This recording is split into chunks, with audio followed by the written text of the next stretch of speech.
The spoon trembled as Obergefreiter Karl Hoffmann lifted it to his lips. For 2 years he had survived on sand-dusted bread, oily tins of meat, and brackish water in the North African desert. Now, in June of 1943, inside the wooden mess hall of a prisoner of war camp in Mexia, Texas, he tasted something so ordinary it felt like a hallucination: cold, fresh milk. Thick cream coated his tongue, sweetness rising like a forbidden luxury. He paused, stunned, as if the taste itself were treason. Because in the Afrika Korps he had been told, repeatedly, that America was weak, decadent, drowning in chaos and corruption. And yet here the enemy was giving him more food than his own army had provided at the height of its glory. Around him, nearly 2,000 captured veterans of Rommel's desert war sat in stunned silence. Trays clattered, spoons clicked against porcelain cups, but conversation was minimal. Each man was calculating something dangerous. Had everything they had believed been a lie? That morning the prisoners were fed bacon, eggs, white bread, butter, jam, and steaming coffee. Some stared at their trays with suspicion.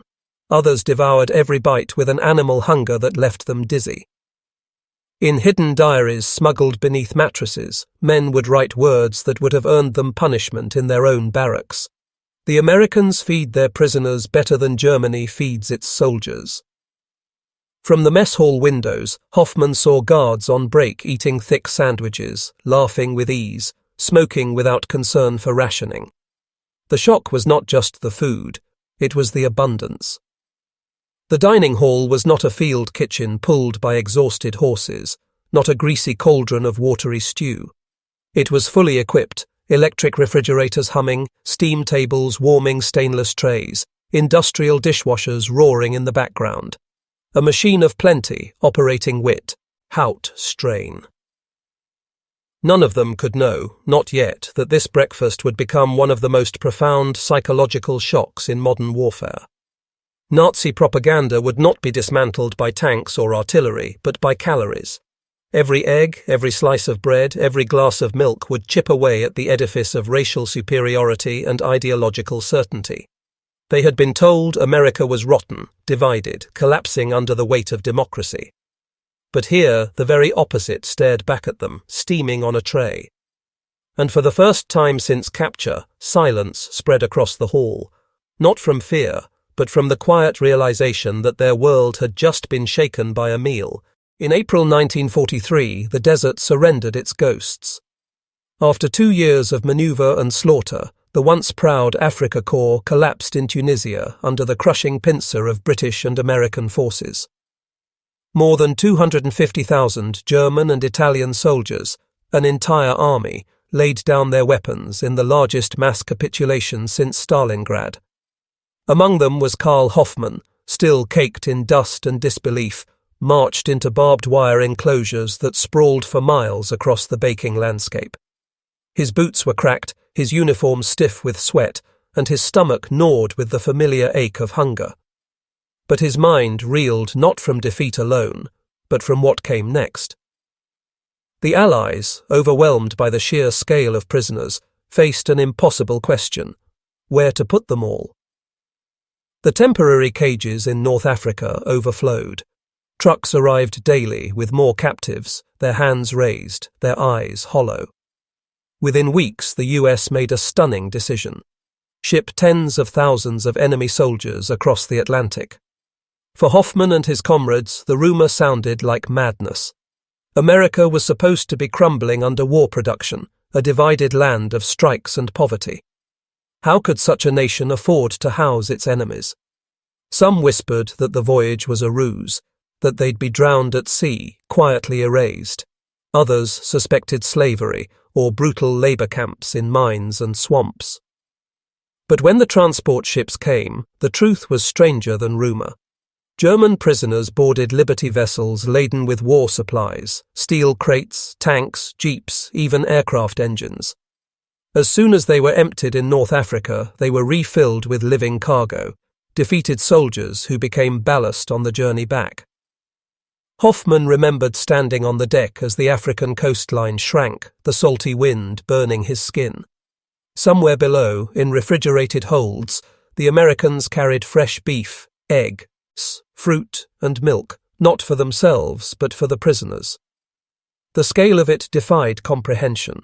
Even in defeat, he had expected humiliation, starvation, perhaps torture. Instead, the guards handed out cigarettes, allowed songs to be sung, and gave portions of bread that eclipsed the rations of frontline German soldiers. When New York Harbor finally rose on the horizon, the prisoners pressed against the rails in stunned silence. Skyscrapers pierced the clouds like steel monuments to power. The city pulsed with unbroken energy, cars streaming, factories roaring, ferries crisscrossing the water. For men raised on Goebbels' broadcasts of American collapse, it was a vision so overwhelming it felt like stepping into a hallucination. Hoffman would later write, "We thought we were being sent into the land of shadows. Instead, we entered the land of giants. The salty wind burning his skin, his thoughts split between dread and disbelief." Days turned into weeks as the Atlantic heaved beneath them.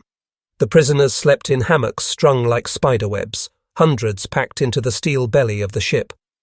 Yet even here, the treatment remained a paradox. Guards distributed Red Cross parcels, the food was rationed but steady, and cigarettes seemed endless. Hoffman wondered if this was strategy, softening the prisoners before their fate, or simply arrogance, the excess of a country so rich it could afford kindness even to its enemies. When the ship finally docked at Newport News, Virginia, the men expected jeers, spittle, perhaps even mobs screaming for vengeance. Instead, they were met with the efficiency of a machine. U.S. military police lined the docks, stern but calm. The prisoners were processed like cargo, fingerprints, photographs, records. Then, without spectacle, they were herded onto trains. The rail cars rolled westward, cutting through landscapes so vast they seemed endless.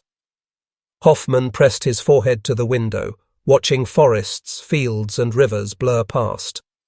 In Germany, trains carried refugees, rubble, and fear. Here, trains carried steel, oil, grain, power flowing in every direction. The sheer abundance was more shocking than the silence of defeat. Days later, the desert heat of Texas slammed into them like a furnace. Fences rose out of the dust, stretching in geometric precision, crowned with barbed wire. Guard towers watched from every corner, but the mood was different from what they imagined.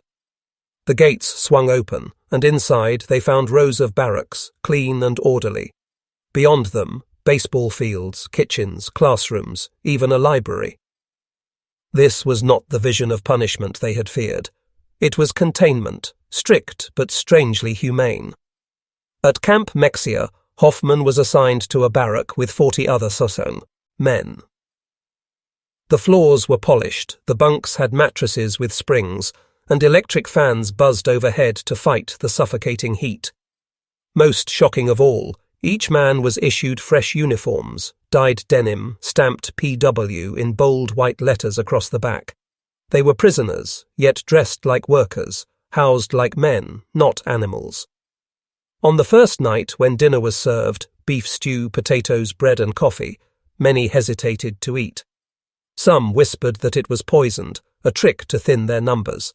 But hunger overruled suspicion, and soon silence gave way to the clatter of spoons. As Hoffman lay in his bunk afterward, the taste of real food still heavy in his stomach, he realized the war had entered a new and disorienting phase. For the first time, he was beginning to fear not America's guns, but its plenty. Soon, silence gave way to the clatter of spoons, and a new rhythm of captivity began. Days inside Camp Mexia were rigid yet oddly familiar. Reveille at dawn, inspections, roll calls, and assigned work details. But the structure was softened by something the prisoners had never imagined, the space to breathe. Guards enforced discipline, yes, but they did not bark orders like drill sergeants. Instead, routines revolved around labor in nearby fields, construction projects, and maintenance of the camp itself. For every hour worked, prisoners earned chits redeemable at the camp canteen. Cigarettes, chocolate, even writing paper could be bought, luxuries that seemed absurd for men behind wire. Soon, baseball diamonds sprang to life. Soccer fields buzzed with matches that drew crowds of fellow POWs cheering with a fervour that echoed the old stadiums of Dusseldorf and Berlin. Musicians formed bands, poets recited verses in dimly lit barracks, and painters covered walls with murals that reminded them of home. The prisoners were not just surviving, they were creating a parallel world inside captivity. And yet, beneath the laughter, shadows lurked. Among the thousands were die-hard Nazis, officers and political hardliners who carried the Reich inside them like a burning brand. They policed the barracks with whispers and threats, labeling anyone too comfortable with American life a traitor. Secret tribunals convened in bunk corners, where men were judged not for disobedience to guards, but for showing too much enthusiasm for camp life. One man was beaten for volunteering to teach English, another for praising the abundance of food. For these fanatics, the war was not lost. It had simply shifted inside the wire, fought not with rifles, but with ideology. The Americans knew of this underground tension, but allowed it to simmer. Their philosophy was deliberate: provide freedom within. Boundaries and the contradictions would eat away at Nazi certainty. Still, violence was unavoidable. Hoffman witnessed it firsthand one evening when a young private was dragged from his bunk and beaten unconscious for refusing to attend a clandestine meeting. The guards found him the next morning, his face swollen, his lips split. No one spoke. Silence, once born of hunger, had transformed into fear of betrayal among their own. Hoffman, like many, lived in a quiet balancing act, grateful for the strange liberties of camp life, yet wary of the invisible courts that ruled in the dark. The paradox deepened daily. Outside the wire, America's enemy fed them, clothed them, gave them books and instruments. Inside the wire, their comrades enforced a harsher war than the guards ever would, said a harsher war than the guards ever would. But then came a new jolt: permission to leave the wire. By midsummer, Hoffman found himself boarding trucks at dawn, rolling past the sentry posts and out into the Texas countryside. Under guard, yes, but guards who sat lazily in the back, rifles slung across their shoulders as if they knew escape was pointless. The horizon stretched flat and endless, cotton fields glowing white beneath the sun, the air thick with cicadas. For the first time since Tunisia, the war felt impossibly far away. The work was grueling, stooping for hours to pick cotton, hauling sacks that bit into the shoulders, or swinging axes in pine forests where the heat choked like smoke. Yet compared to the front, the labour felt strangely human. Farmers brought jugs of water, sometimes slices of melon, even homemade bread wrapped in cloth. At first the prisoners refused, suspicious of poison or humiliation, but hunger and heat dissolved caution. Hoffman remembered biting into a slice of bread that still carried the scent of a farmhouse oven, the crust soft, the flavour rich. It was a taste no field ration had ever given him, a gift from the hands of people he had been trained to call enemies. What startled him most was the casualness of it all. American civilians, men, women, even children, watched the prisoners with a detached curiosity, not hatred. Some nodded politely, others ignored them entirely. Once, a farmer's daughter handed Hoffman a peach, its juice running down his chin as he ate in silence, both embarrassed and grateful. In that moment, the war propaganda he had swallowed for years cracked wider. These people were not starving, not broken, not chaotic. They were abundant, confident, unafraid. But back in camp, whispers spread like fire. Accepting kindness from Americans was dangerous. Hardline prisoners branded it weakness, betrayal. They read that the guards were tricking them into admiration, softening them to destroy their loyalty. For Hoffman, however, the contradiction gnawed deeper. The Reich demanded obedience through fear. America offered control through freedom. One enslaved the spirit, The other, bewilderingly, seemed to liberate it, even in captivity. Each evening, as the trucks rattled back through the gates, Hoffman stared at the wire differently. It no longer marked the boundary between freedom and prison. It marked the line between two worlds, and one of them, against all logic, was starting to feel more human than the other, at a harsher war than the Guards ever would.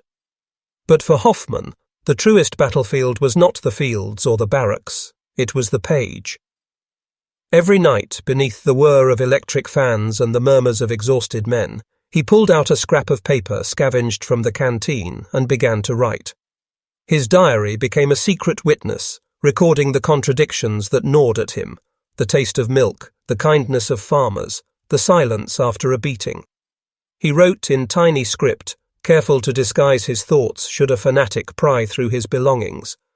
In Germany, such words would have been treason. In America, they were simply dangerous truths. Officially, prisoners were allowed to send letters home, but every line was censored, inspected by American officers with black ink, ready to blot out anything too revealing. Hoffman learned quickly what could and could not be written. I am healthy, I am fed, I work in the fields. Anything more, any hint of abundance, was struck through. Still, men found ways to slip in coded messages. They compared the size of bread loaves to bricks, spoke of milk rivers instead of rations, described their labour with metaphors that only family might understand. Some letters made it through, others were confiscated, never to be delivered. The diaries, though, were different. They were not meant to be mailed. They were meant to survive the war, to tell the story later when the world might listen. Hidden beneath mattresses, inside hollowed-out books, even buried in tin cans near the fences, these fragments captured what official reports never would. That the prisoners of America were shocked not by cruelty, but by mercy. Hoffman's own entries oscillated between awe and guilt. How could he, a soldier of the Reich, admit that his enemy treated him better than his own commanders ever had? The thought alone felt like betrayal, yet he could not saint. Writing it. Among the men, whispers spread of a greater danger than censorship. Hardline Nazis searched for diaries, sniffing out words of softness or admiration for America. One soldier caught praising the richness of the land in a letter was beaten so badly he limped for weeks. Another, discovered sketching a camp mural of wide American fields, had his work destroyed under the cover of night. To write was to risk exile within exile. Still, Hoffman wrote, because deep down he sensed that these forbidden words, words of food, freedom, and contradiction, were more powerful than bullets. They were seeds, and someday they would sprout. But even more destabilizing than bread and milk was information. The camp was designed not only to house bodies, but to shape minds. Each week, bundles of newspapers arrived. The Dallas Morning News, the New York Times, even local gazettes filled with weather reports, farm prices, and baseball scores. At first, the prisoners scoffed. Surely these were forgeries, propaganda designed to trick them. Yet day after day, the papers reported stories too trivial, too mundane to be faked. A county fair, a drought in Kansas, the results of a high school football match. Such details could not be orchestrated. Slowly, the realization dawned. This was the texture of a society alive and unbroken. Even more shocking were the radios. In supervised common rooms, guards tuned into American broadcasts. Hoffman listened as Glenn Miller's swing poured from the speakers, followed by voices of announcers who spoke casually of global events. There was no hysteria, no frantic shrieking about enemies and purity, no pounding drums of ideology. Just calm reports, discussions, even jokes. When Allied victories were announced, the fall of Sicily, the bombing of Hamburg, the tone remained measured, as though America had no need to shout. For Hoffman, raised on Goebbels' thunderous oratory, the difference was staggering. Truth, it seemed, did not need to scream. Of course, the Nazi hardliners reacted violently. They tried to ban prisoners from reading American papers, declaring them lies. They held secret meetings to denounce enemy broadcasts as poison. But the damage was done. Men who once repeated slogans of the Reich now sat quietly, eyes scanning newsprint, lips pressed tight as doubt seeped in. Each headline chipped away at the fortress of belief they had carried across the ocean. Each radio song whispered that the world was bigger, freer, than the one they had been told existed. Hoffmann recorded one moment in his diary that haunted him. A fellow prisoner, once a proud Hitler youth, clutching a newspaper and whispering, "If this is true, then everything is false."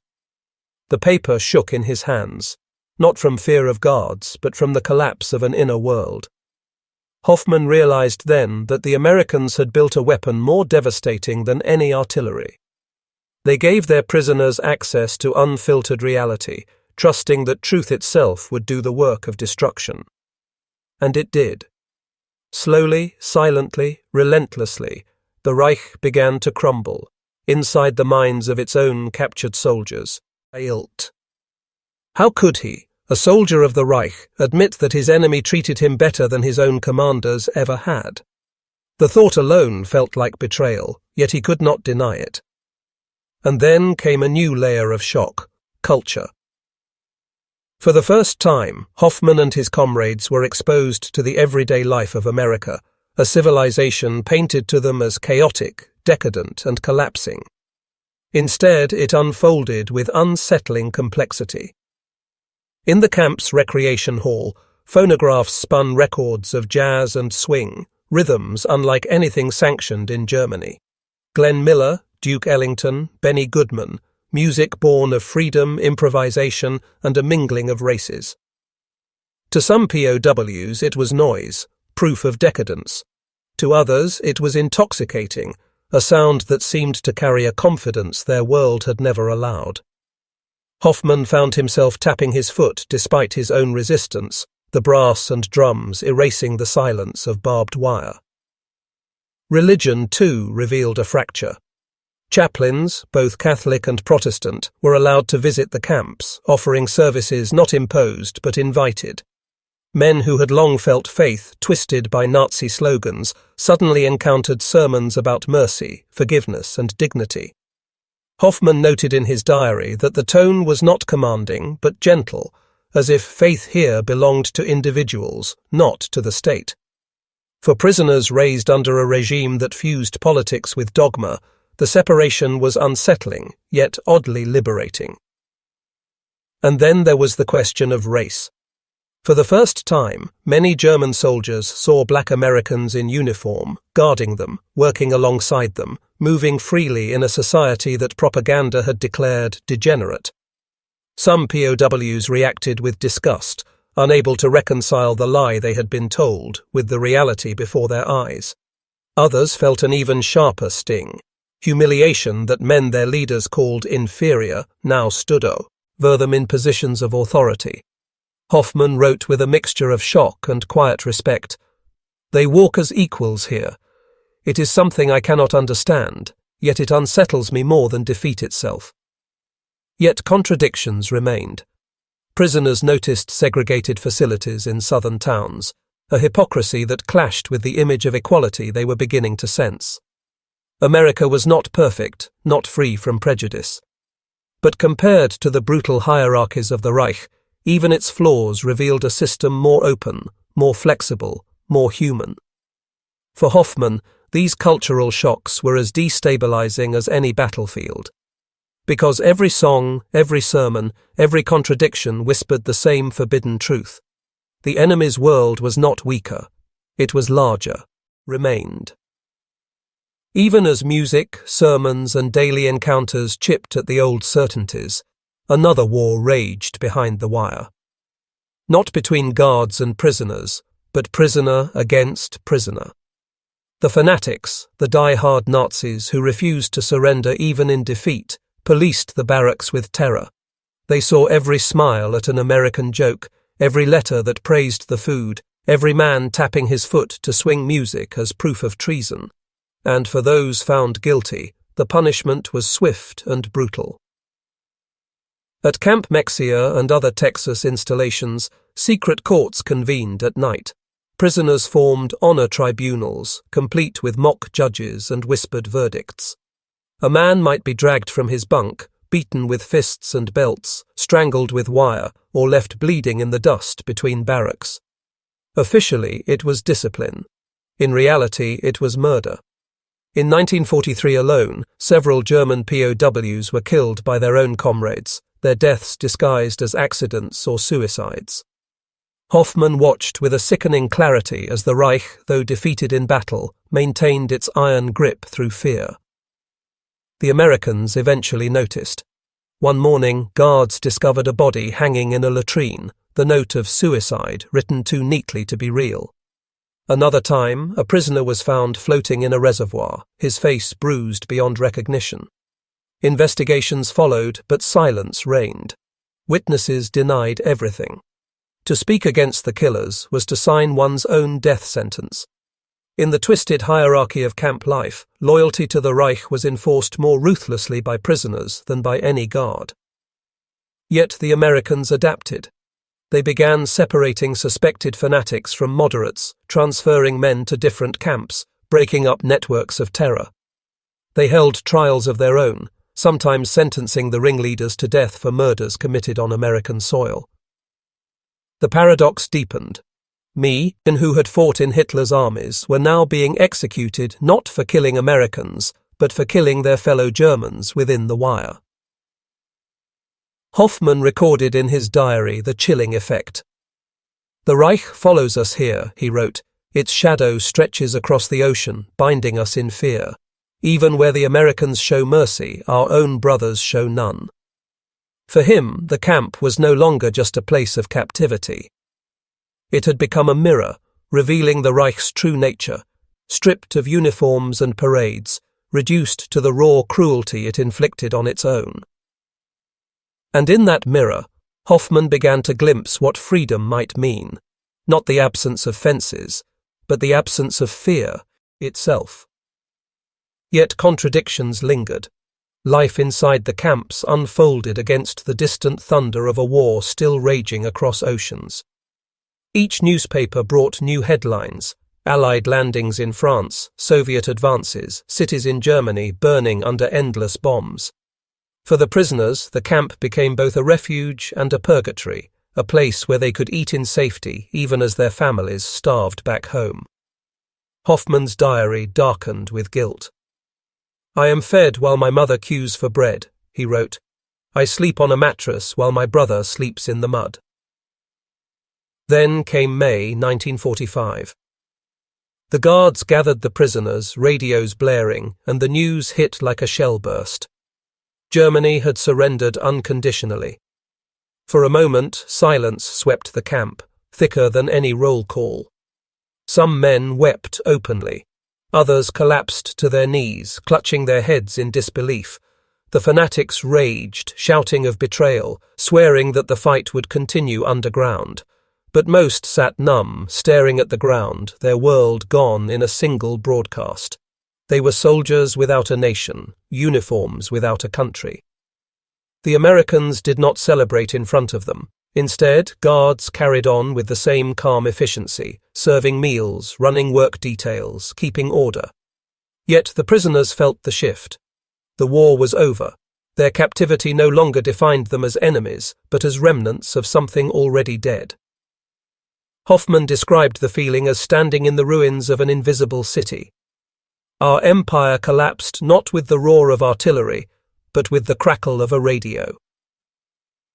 What unsettled him most were the reports that followed.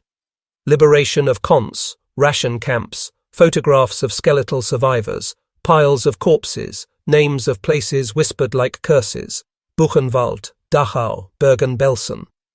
At first, many prisoners dismissed them as Allied lies. But soon, photographs circulated even within the camps, undeniable images that shattered denial. Hoffmann stared at one smuggled picture until his hands shook. The Reich he had served, the nation he had sworn loyalty to, was exposed not as glorious, but monstrous.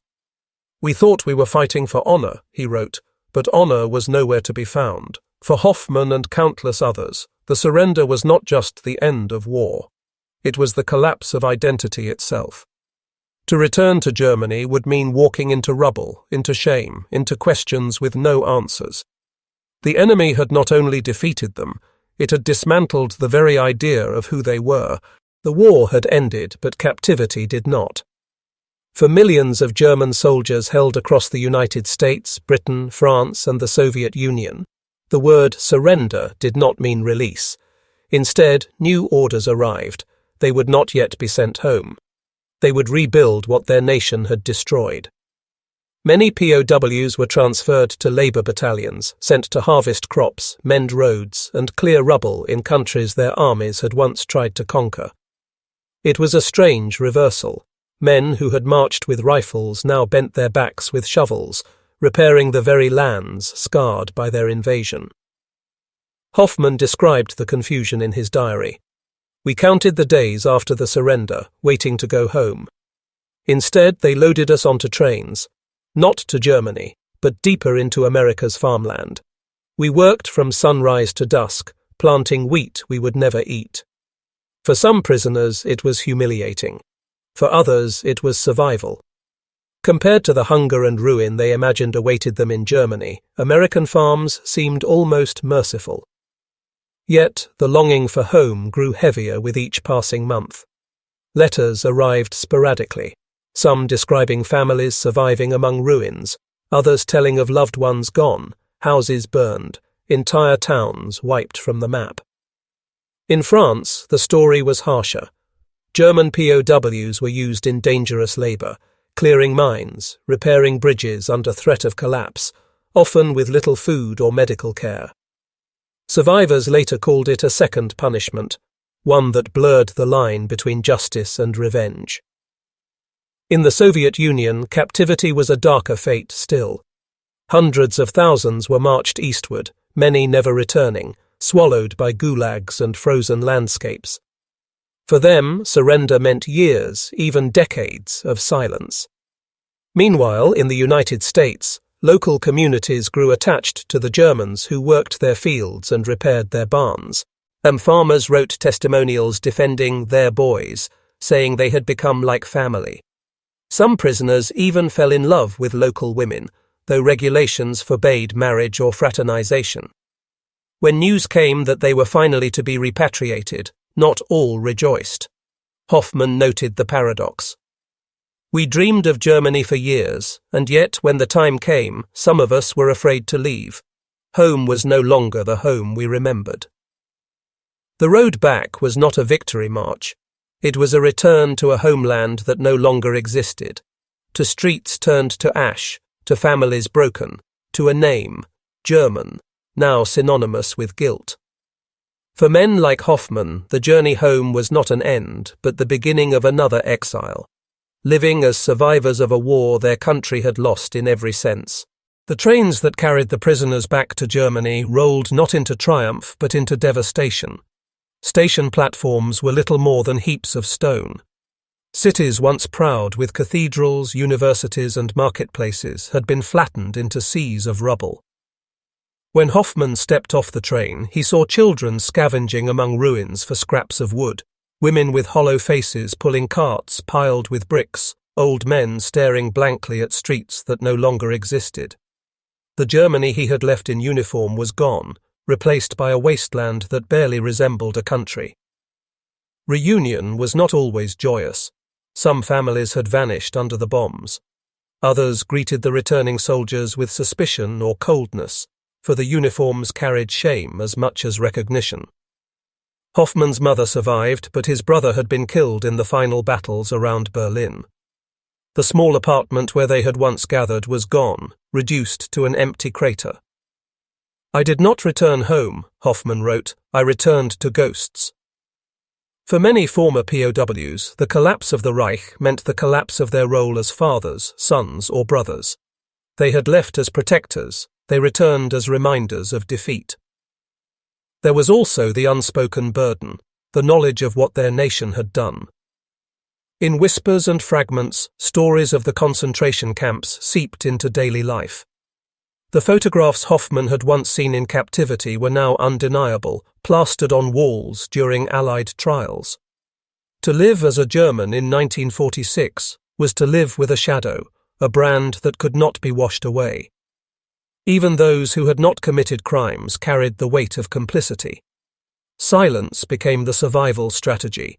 Few spoke of what they had seen or felt. Diaries like Hoffmann's were hidden in drawers for decades, too heavy to share with children who grew up in the ruins. Yet life, stubborn and fragile, crept forward, former pre. Soners found work clearing rubble, rebuilding railways, planting what little could grow in ruined soil. Some emigrated, seeking a life far from the ashes of Europe. Others stayed, piecing together meaning in a world where the past was a wound no one dared touch. Hoffmann ended his diary with words both bitter and resigned. "We were soldiers once, then prisoners. Now we are only survivors." His story was not unique, but echoed in millions of German men who returned not to victory or freedom, but to a life defined by loss. The war was over. But for those who lived it, the war never truly ended. It lived on, in memories unspoken, in streets rebuilt on top of ruins, in the silence between fathers and sons. A silence heavy with a truth they were never meant to tell.